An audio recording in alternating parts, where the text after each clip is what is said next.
Le point numéro 6, c'est que vous avez l'opportunité, l'occasion de transmettre vos prompts à ChatGPT en parlant avec l'audio, pas seulement en écrivant. Parce que quand on écrit, parfois, on n'est pas très à l'aise, parfois, on est un peu paresseux, on n'a pas suffisamment de temps, on doit beaucoup saisir et ça peut prendre du temps, on peut se tromper. Donc, vous pouvez parler à ChatGPT et lui transmettre un prompt. Vous voyez, c'est intéressant ça. Donc, si je lui dis par exemple, alors qu'est-ce que je peux lui demander là?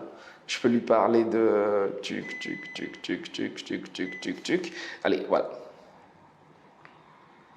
Donc, vous cliquez ici. Voilà. Hello, écris-moi une liste d'idées pertinentes que je pourrais utiliser pour ces périodes de vacances avant ma reprise.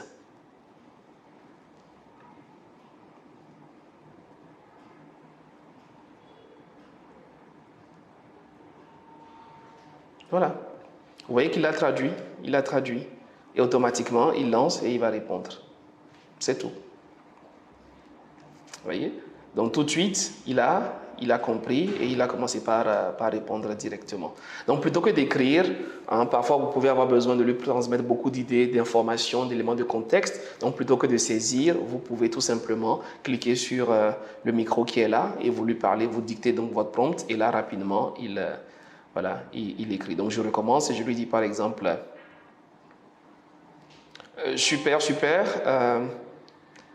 c'est très sympa. Résume tout ça en 5 points essentiels et adapte-le à quelqu'un qui veut passer ses vacances à Dakar.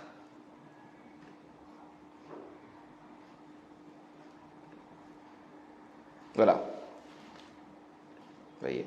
Donc, je balance. Et donc, mes 5 points sont là. Il me dit 1, repos, sérénité, 2, santé, vitalité, bouge ton corps avec des activités accessibles, marche matinale à la plage de Yoff, footing sur la VDN, natation à Lance Bernard, combine cela avec une alimentation légère, poisson grillé et fruits tropicaux. Voilà, famille et liens, consacre du temps à tes proches, sortie aux Mamelles, journée à l'île de Gorée ou à l'île de Ngor, repas conviviaux autour du Tchéboudienne, créer des souvenirs précieux, etc., etc., etc. Oui, donc il l'a bien paramétré et je lui ai donné cela par la voix, par l'audio. On avance.